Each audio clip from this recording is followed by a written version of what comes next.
Some lawmakers in Washington, D.C. are pushing for Medicaid cuts tonight, but Michigan doctors say it would be a disaster for their patients. Doctors, other healthcare workers, they're asking state lawmakers to step in before it's too late. News 10's Riley Connell is here in studio to tell us more about their plea. Yeah, and David, that's a proposal coming from U.S. Congress. It's looking to chop about $880 billion in Medicaid funding over the course of a decade, an effort to cut out the fat in government spending. But doctors from all around the state are telling Michigan senators it's going to cost more money and more lives in the long run. This issue is deeply personal to people, not only our patients, but to us. You know, we went into this job to help people.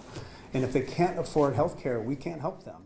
This group of Michigan doctors say they're sounding the alarm on a federal proposal to cut Medicaid funding, a decision they fear could have dangerous consequences for their patients, both young and old. 961,000 Michigan children. That's nearly 1 million children in our state that rely on Medicaid or CHIP for their health care. Without this care, they may not be able to get routine checkups or vaccines. They may have to forego dental care.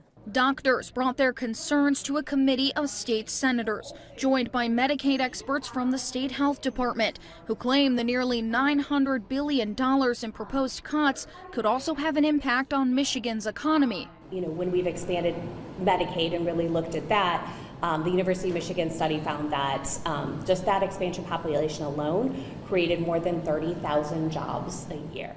Some senators around the table don't see Medicaid as a moneymaker, expressing their own concerns about managing the cost of Medicaid programs like its name brand drug coverage. We've looked into this since the day it started, and it's never saved money, and I've heard it's going to cost the department between $30 and $60 million in the next 2 years to implement this.